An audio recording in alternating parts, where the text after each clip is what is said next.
Hello friends, welcome back to my YouTube channel. तो चलिए आइए अब हम नावल का पार्ट नंबर 19 स्टार्ट करते हैं। अगर आपको ये वीडियो अच्छी लगी है तो लाइक और शेयर ज़रूर कर दीजिएगा और उसके साथ ही मेरे चैनल को भी सब्सक्राइब कर दें। जल्दी से तैयारियां शुरू करें, इतनी ज़्यादा शादियां घर में और आप सब हैं कि काम ही मुकम्मल नहीं कर पा रही।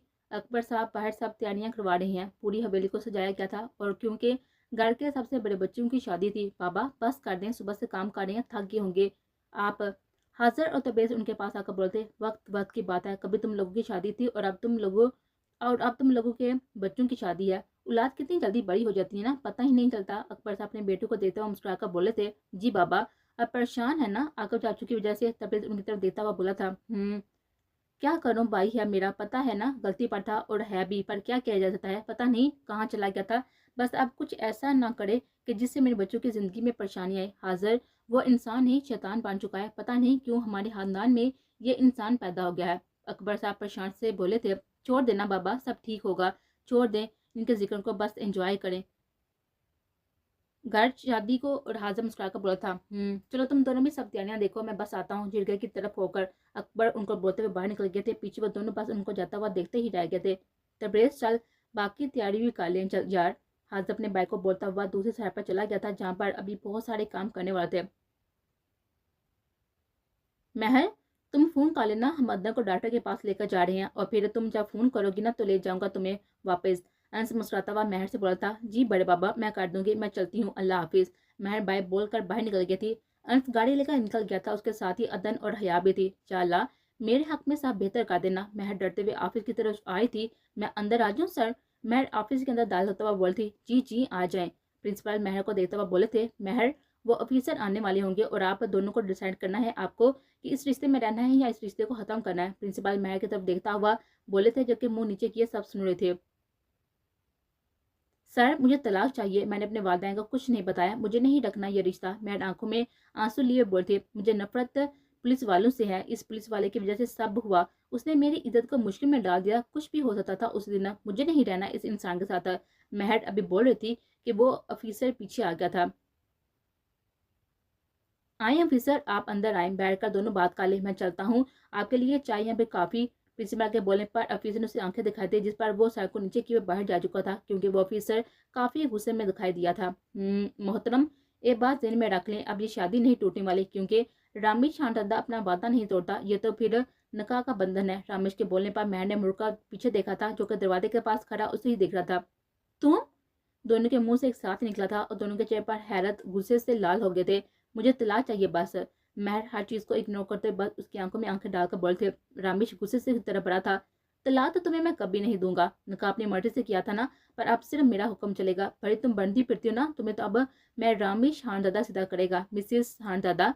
रामेशपुर इस रात से मुस्कुराता हुआ उसके चेहरे पर आए हुए बाल की लुटों को पीछे करता हुआ बोला था, जस्ट शट अप, हमारे दरमियान कुछ नहीं है, वो सिर्फ मैंने हालात से पूछने के लिए किया था। अब मुझे आपसे कोई भी ताल्लुक नहीं रखना, मुझे आज़ाद कर दें। मैं किसी और से प्यार करती हूँ, मेरे बाबा के फ्रेंड का बेटा है, हम दोनों आपस में मोहब्बत करते हैं। महर उसकी तरफ देता बोलती और रामेश ने उसे खाजाने में नजर से देखा था। तुम अब सिर्फ मिसिस रामेश शांतदा हो और अब तुम वहीं पर होगी, सुना तुमने, वरना किसी काबिल नहीं छोड़ने वाला मैं तुम्हें। रामेश उसके करीब जाकर उसके बाल से दबोचकर उसका चेहरा अपने करीब किए हुए घुराया था और मैंने डर से आंखों को बंद कर लिया था। आप ऐसा नहीं कर सकते, मुझे सर ने बोला था जब मैं चाहूँ आपसे तलाक ले सकूंगी, मैं मुझे चाहिए तलाक, मुझे नहीं रखना ये रिश्ता। मैं रोने लगी थी। Relax Ramesh, relax. जा। रामेश उसको रिलैक्स करने की कोशिश करता, वरना गुस्से से महर को थप्पड़ मारने को दिल कर रहा था उसका। रामेश के पागलपन को देखते हुए महर बाहर की तरफ भागने लगी थी, पर रामेश उसके कलाई को दबो चुका था। महर ने बेबसी से उसकी तरफ देखा था, जिसकी आंखें सबसे लाल हो रही थी। मिसेस सांडंदा, अगली दफा तलाक लफ्ज जुबान से निकला तो सबसे पहले तुम्हें उठाकर अपने कमरे में फेंकूंगा और फिर तुम्हारी आंखों को गोली से उड़ा दूंगा और फिर तुम्हें ऐसी सजा दूंगा कि तुम्हारे रोंगटे खड़े हो जाएंगे। रामेश अपनी एक एक बात पर जोर देकर बोला था, आप ऐसा कुछ नहीं करेंगे, आप मुझे जाने दे, मुझे घर जाना है, मैं बाबा से बात करूंगी, वो खुद ही तलाक ले लेंगे। मैं बाबा को बता दूंगी मैं किसी और से प्यार करती हूँ और आपने मुझे फंसाया था, आपकी वजह से मुझ पर रेप अटेम्प्ट हुआ और आप गलती मानने के बजाय मुझ पर हुक्म चला रही हैं। महर रोते हुए उसकी तरफ देखा बोल रही थी और साथ साथ अपनी कलाई भी छुपाने की कोशिश कर रहे थे।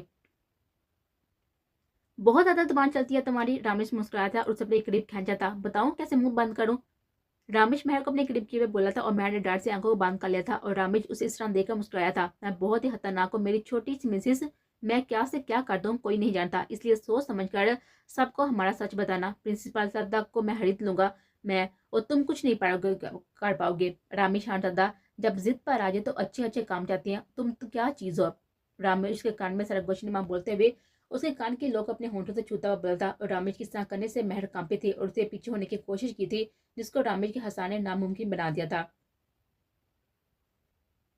चलो गार्ड छोड़ दूं तुम्हें, और अब सिर्फ तुम मुझे सोचो, जल्दी ही मेरी माम आएंगी तुम्हारे लिए और जवाब हाँ में होना चाहिए, वरना बीवी तो आ गई तुम मेरी हो, मैं ले जाऊंगा तुम्हें। वो मैर का हाथ पकड़कर उसे अपने साथ लेकर जाते हुए बोल रहा था और मैर के साथ खींची चली जा रही थी। आंसू आंखों से निकल रहे थे। गाड़ी का फ्रंट डोर खोलते हुए उसे अंदर बैठाने का इशारा किया था और वो चुपचाप अंदर बैठ गए थे। रामेश ने उसे एक नजर देते हुए गाड़ी स्टार्ट कर दी थी और महर गाड़ी की सीट के साथ टेक लगाकर बैठी बाहर देख रही थी। कुछ खाओगी? ले आऊं कुछ खाने के लिए तो बताओ, रामेश की तरफ देता हुआ बोला था। हाँ जहर ले आए, खाकर मर जाऊं। महर बेजार से लहजे में बोलकर फिर से बाहर देखने लगे थे। फिक्र मत करो, तुम मेरे पास एक दफा आ जाओ, अपने हाथों से आहिस्ता आहिस्ता मारूंगा, बहुत सी बदतमीजियां कर चुकी हूँ मेरे साथ, सारे हिसाब देने होंगे तुम्हें। रमेश पूरे इस तरह से मुस्कुराहट के साथ ही बोला था। चलो दफा हो जाओ अपने घर, जल्दी ही तुम्हें लेने आऊंगा डियर वाइफ। रामेश उसे अपनी तरफ खींच कर उसके गाल पर अपना अंगूठा फेरते हुए बोला था। तुम भी बाढ़ में जाओ सड़े हुए पुलिस वाले, नफरत है मुझे तुमसे। महर उसकी गाड़ी से निकल कर उसे गुस्से से बोलता हुआ भाग गए थे। तुम्हें मैं छोड़ूंगा नहीं, रामेश अभी बोलता कि वो भाग गए थे। पागल लड़की, एक दफा हाथ आ जाओ, रामेश बोलते हुए गाड़ी को अपने घर के अंदर की तरफ लेकर गया था। कुछ महीने पहले, सर हमें जरूरत है किसी लड़की को जो उसे ट्रैप कर सके और हम उसको पकड़ सके। रामेश फोन पर अपने हेडक्वार्टर में बड़े ऑफिसर से बात करता हुआ बोला था। कोई अपना ऑफिसर नहीं है आपके पास? नहीं तो इंतजाम करे और इस केस को जल्दी से जल्दी हल करे, वरना जिनका इस केस के पीछे हाथ है ना, वो भी नहीं रुक पाऊंगा। सो जल्दी करे आप। दूसरी तरफ से रामेश बात सुनकर सर पकड़ कर बैठ गया था। अब इतनी जल्दी लड़की कहाँ से लेकर आए? सर एक बात कहूँ अगर इजाजत हो तो, रामेश के साथ काम करने वाले हवादार से देता हुआ बोला था। हाँ अब तुम ही रह गए, तुम ही बता दो क्या बात है। रमेश पेश रहा था। राकिन चेपा जुड़ते हुए बोला था। सर आज से 2 दिन पहले इस इलाके में लड़कियों की कॉलेज की ट्रिप आई है, हवालदार से देते हुए राजदार से बोला था। तो क्या करूँ उनका? तुम्हारा मतलब है इनमें से एक लड़की हमारे काम आ सकती है? वाह यार क्या आइडिया दिया है। रामेश टेबल पर हाथ मारकर हंसते हुए बोला था। बस ये हुई ना बात। रामेश मुस्कुराता हुआ उठा था और फिर अपने काम के लिए निकल गया था। आने वाले वक्त से अनजान महर सब लड़कियों के साथ इंतजार कर रही थी। वो पहाड़ों की सैर करने के लिए अपनी टीचर के साथ निकली हुई थी। महर जल्दी करो यार, सब तैयार हैं और तुम ही रह गई हो, बस हम जा रहे हैं, तुम ही आ जाना अब जल्दी। उसकी दोस्त ने जल्दी से बोलकर चली गई थी। आ गई यार। महर अपने बालों पर पोनी बांधकर सैंडल पहन रही थी और फिर आराम से तैयार होकर नीचे गई थी। तब तक सब जा चुके थे। प्रिंसिपल सर सब कहाँ गया? मैं पीछे ही रह गई हूँ ना। महर मुंह बनाकर बोलती। सॉरी बेटा, अब वो जा चुकी हैं, आप अपने कमरे में जाएं। आप अब कल जाइएगा क्योंकि आप लेट हो तैयार हुई हैं, इस वजह से सब चले गया। महर मुंह बनाकर अपने कमरे में आ गई थी और सर बाहर से कोई भी ऑफिसर मिलने आए हैं। प्रिंसिपल को उसके साथ वाले टीचर ने इतला दी थी। अभी वो बोल ही रही थी कि वो अंदर दाखिल हो गया था। सर हमें आपकी मदद और तामन की जरूरत है। और फिर सारी बात ऑफिसर रामेश ने उसे बता दी थी। सब लड़कियां तो जा चुकी हैं, बस एक ही लड़की यहाँ पर रह गई है और वो भी गलती से। उसका बैग गुरन बहुत ही स्ट्रांग है। ऑफिसर उसके साथ जरा सी भी ऊंच नीच हुई तो जिम्मेदार आप हैं। जिम्मेदारी कौन लेगा, आप या कोई और? प्रिंसिपल के बोलने पर जब रामेश ने उसके साथ काम करने का मुतालबा किया तो प्रिंसिपल साहब गुस्से से बोलते। सब जिम्मेदारी मेरी है सर, आप फिक्र मत करें, बस आप हमारी मदद करें। इस लड़की को बोलने कि वो जा रही है सबके पास और फिर हमारी कांस्टेबल उसे अपने साथ ले जाएगी, बाकी का काम हमारा। रामेश मुस्कुराता हुआ उनसे हाथ मिलाकर बाहर निकल गया था और दोनों ने सब तय कर लिया था। पर जिसकी जिंदगी खतरे में डालने लगे थे वो इन सबसे अनजान अपनी ही दुनिया में मगन थे। आप क्या नई मेहमान हैं यहाँ पर? पहले कभी नहीं आपको देखा। महर चिप्स खाते हुए उससे बातें करती। वो औरत चुपचाप बस उसके साथ चलती जा रही थी। शायद ये बोलती नहीं है। महर कंधे उचकाकर उसके साथ चलती जा रही थी और फिर एक जगह पर रुक गई थी जहाँ पर कुछ लोग जीप के पास खड़े थे। ये लो लड़की, मैंने वादा किया था ना, पैसे दो और मेरा काम तमाम खत्म। वो महर वो औरत महर को उनकी तरफ दिखा देकर बोलती और मैंने हैरत और रोनी सूरत बनाकर उसे और कभी इन आदमियों को देखे थे जो उसे देखकर मुस्कुरा रहे थे। वो थी ही इतनी मासूम सी कि किसको भी अपना खरीदार बना ले। आंटी ये क्या गाड़ी यहाँ पर? मुझे यहाँ पर क्यों छोड़कर जा रही हैं? प्लीज छोड़ दो मुझे, छोड़ दो मुझे। महर रोते हुए इस औरत को आवाज दे रही थी जो कि उसे छोड़कर यहाँ से वापस जा रहे थे। ऑफिसर ट्रेस करो, यहाँ से आपको रंगे हाथों पकड़ना है। रामेश अपनी टीम को बुला था और वो महल के कपड़ों में छुपाए गए ट्रेसेस उसका पीछा कर रहे थे और दूसरी तरफ ऑफिसर सारी आवाजें सुन रहे थे। ये लड़की तो बास को पसंद आएगी, वो खुश हो जाएंगे जान। वो दो आदमी हबासा से मुस्कुराता हुआ महल की तरफ देखकर बोला था, जो रो रही थी और उसे रोता हुआ वहां पर से जीप में डालकर लेकर जा रहे थे। रामेश सब बातें सुन रहा था। बास ये रही आपकी लड़की। वो दोनों आदमी महल को किलर्स के आगे फेंकते हुए बोल रहे थे और महल ने रोते हुए सबकी तरफ देखा था, जो उसको देखकर हंस रहे थे। मुझे मामा के पास जाना है। कौन है आप? महल अपने आंसू साफ करते हुए बोलती, जाओ तुम सब लोगों का काम खत्म, अब मेरा काम शुरू। किलर्स उनकी तरफ देखते हुए कमीनी हंसी हंस का बोला था। वो दोनों महल को इधर ही फेंकते हुए बाहर चले गए थे और पीछे महल ने दरवाजे को जोर जोर से बजाने लगे थे। खोल दो दरवाजा, प्लीज खोल दो। महल रोते हुए दरवाजे को पीट रहे थे। मेरी जान, कहाँ तुम आज किलर्स की हो? वो महल को कलाई से थामकर बेड की तरफ फेंकता हुआ बोला था। मामा जी। महल रोते हुए चिल्लाई थी और पीछे की तरफ खिसकी थी, पर किलर्स ने उसे टांग से पकड़कर अपनी तरफ खींच लिया था। महल ने उसके छूने से उसे थप्पड़ मारा था। तुम मुझ पर हाथ उठाओगे? किलर्स गुस्से से एक तरफ देखता हुआ बोला था और फिर अपना चाकू निकालकर महल के हाथ पर मारा था। दो तीन दफा और चार दफा महल की चीखें पूरे कमरे में गूंज रही थी और दूसरी तरफ ऑफिसर रामेश महल की चीखें सुनकर बस दिल जल्दी जल्दी अंदर का एरिया कवर कर रहा था ताकि महल तक पहुंचकर किलर्स को पकड़ सके।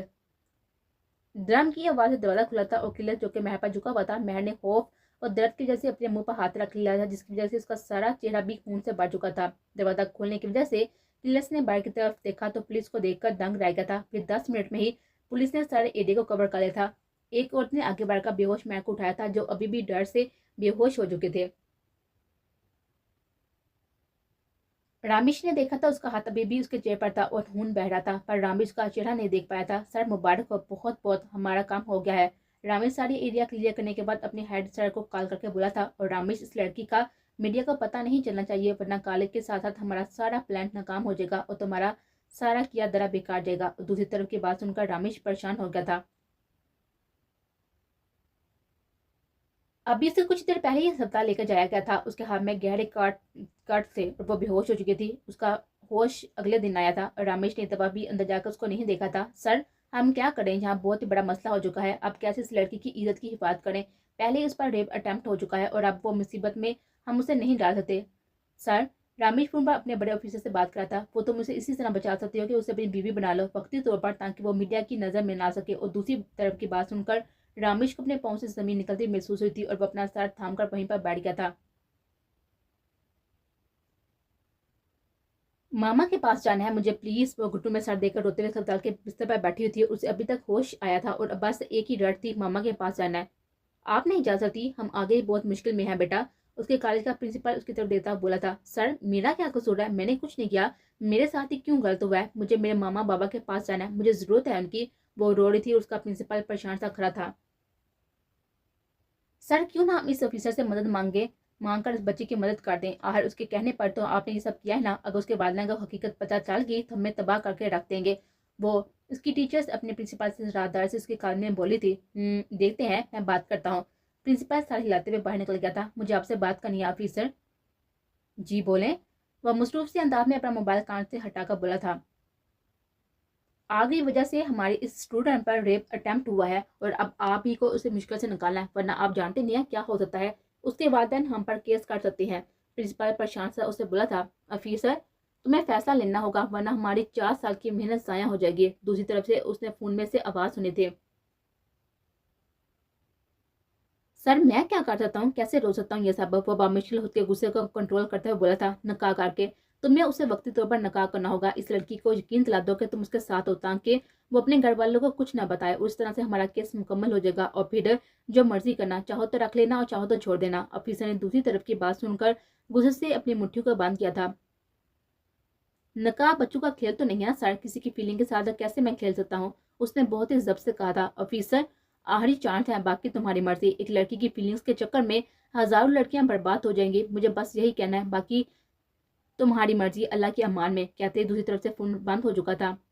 निकाह का इंतजाम करें प्रिंसिपल। मैं उसकी इज्जत की खतरे में डाली थी ना, अब मैं ही उसकी इज्जत बनाऊंगा। वो बोलते हुए प्रिंसिपल को नजर देकर वहां से जा चुका था और कुछ ही देर में अंदर बैठा वजूद रोते हुए उसके नाम हो चुका था। वो नहीं जानता था कि प्रिंसिपल ने उसे कैसे मनाया, पर जो भी था वो मान गए थे और दोनों एक दूसरे से अनजान एक दूसरे के नाम हो चुके थे। एक दूसरे को देखे बिना ही एक दूसरे के नाम काट दिए गए थे। एक अपने फर्ज के लिए तो दूसरा अपने वालिदैन की इज्जत की हिफाजत के लिए एक अनजान से निकाह काट चुके थे। पर दोनों ही नहीं जानते थे कि ये अमल उनके लिए आने वाले कल में क्या लेकर आएगा, खुशियां या गम। मामा बाबा माफ कर दे मुझे, आपकी और अपनी इज्जत के लिए इतना बड़ा कदम उठाया मैंने, वरना आप मेरी वजह से किसी को मुंह दिखाने लायक न रहते।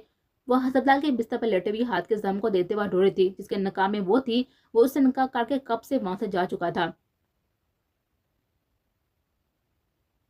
रामेश ने निकाह करने के बाद केस के सिलसिले में इतना बुरी तरह से फंस गया था कि उसे कोई भी होश नहीं रहा था कि वो एक वजूद को अपने नाम करने के बाद अकेले ही अस्पताल में छोड़ रहा था। अपना काम निकल कर उसने उससे साफ ही अपना पल्ला झाड़ लिया था, पर किस्मत का कुछ और ही मंजूर था और वह लड़की उसके नकाम में थी।